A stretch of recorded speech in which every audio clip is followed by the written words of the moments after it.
Hi friends, இன்றைக்கி என்ன பார்க்க போகிறீங்க அப்படின்னா, என் பையனோட பர்த்டே விலாக் தான் பார்க்க போகிறீங்க. என் பையனுக்கு வந்து இன்றைக்கி பிறந்தநாள், அதாவது 11/7 பிறந்தநாள். வீடியோ எடிட் பண்ணி போடுறதுக்கு கொஞ்சம் டைம் ஆகிடுச்சு.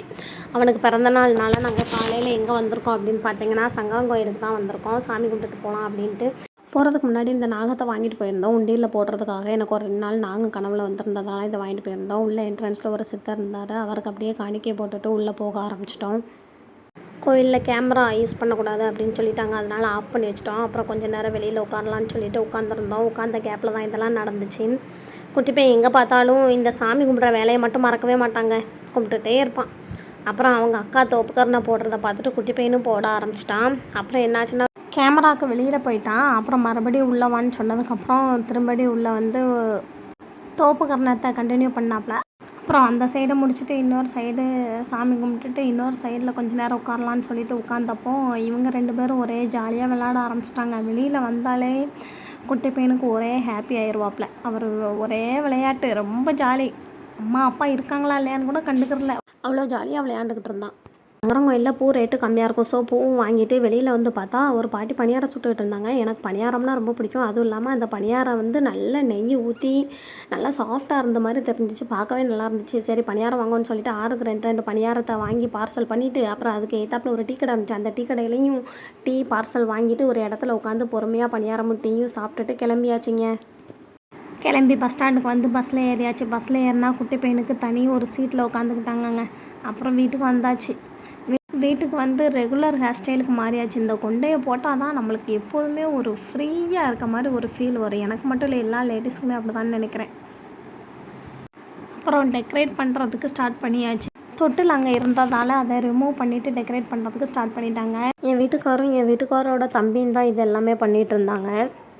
அதுலேயுமே பர்த்டே பாயோட ஹெல்ப்பு தான் ரொம்ப இருந்துச்சு. ஒரே இந்த பலூனு காற்று அடைச்சதெல்லாம் அங்கே இங்கே தள்ளி விட்டு ரொம்ப ஹெல்ப்பாக இருந்தாப்புல குட்டி பையன் தான்.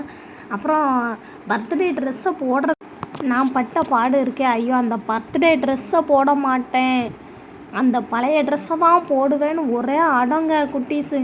பழைய ட்ரெஸ் தான் வேணுமா, புது ட்ரெஸ்ஸு வேண்டாமா. அதுக்கப்புறம் ஒரு வழியாக அவனை சமாளித்து போட்டு விட்டுட்டு அப்புறம் நைட் டைம் 7 மணிக்கு எங்கள் ஊர் கோயிலுக்கு வந்து அங்கேயும் அர்ச்சனை கொடுத்துருந்தோம். மாலை தேங்காய் எல்லாம் அர்ச்சனை கொடுத்துட்டு அப்புறம் அங்கேயும் சாமி கும்பிட்டுட்டு அவன் குட்டி பையன் பழையபடி அவன் அங்கே சாமி எப்படி தொட்டு கும்பிட்டுட்டு இருந்தான், அதே மாதிரி இங்கேயும் கண்டினியூ பண்ணிகிட்டே இருந்தான். மணியெல்லாம் அடிச்சுட்டு அப்புறம் அந்த சாமியெல்லாம் தொட்டு கும்பிட்டுட்டு சரி ரொம்ப டைம் ஆயிடுச்சு, அப்புறம் கேக் வெட்டுறதுக்கு டைம் ஆயிரும் அப்படின்னு அவனை கூப்பிட்டா அவன் வரவே மாட்டேங்கிறான். ஒரே தொட்டு சாமியை கும்பிட்டுட்டே இருக்கிறான். அவனுக்கு மட்டும் தெரியும் போல் தூணில் இருக்கும் துரும்பில் இருக்கணும்.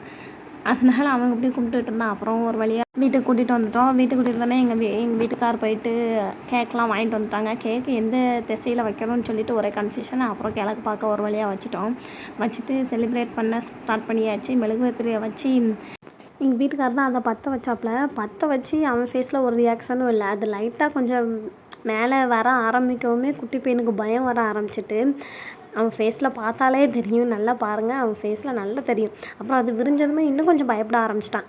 கேக்கு வெட்டுறதுக்கு முன்னாடி நான் தான் வெட்டுவேன் அப்படிங்கிற மாதிரி எல்லா சைடுமே கொஞ்சம் கட் பண்ணி அதில் உள்ள க்ரீம் எல்லாம் அந்த கத்தியிலே எடுத்துட்டான். அதுக்கப்புறம் இந்த மெழுகுவர்த்தி வச்சதுக்கப்புறம் கேக்கு வெட்டவே பக்கத்துலேயே வர மாட்டேன்ட்டான்.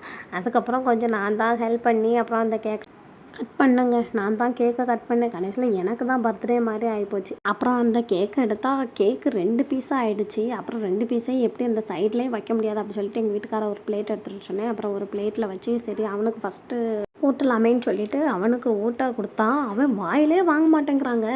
கேக்கு கொடுத்து எந்த குழந்தையாவது வாங்காமல் இருப்பாங்க, பட் என் பையன் வாங்கவே மாட்டேன்ட்டான். அப்புறம் ஒரு வழியாக அவனை சமாளித்து வாயில் கொஞ்சோண்டு நாளும் கொடுக்கணும் அப்படி சொல்லிட்டு கொஞ்சமாக வச்சாச்சுங்க. வச்சது இருக்கிற எல்லாத்துக்கும் கொஞ்சம் கேக்கை கட் பண்ணி கொடுத்தாச்சு. லாஸ்ட்டாக எங்கள் அக்கா பையனோட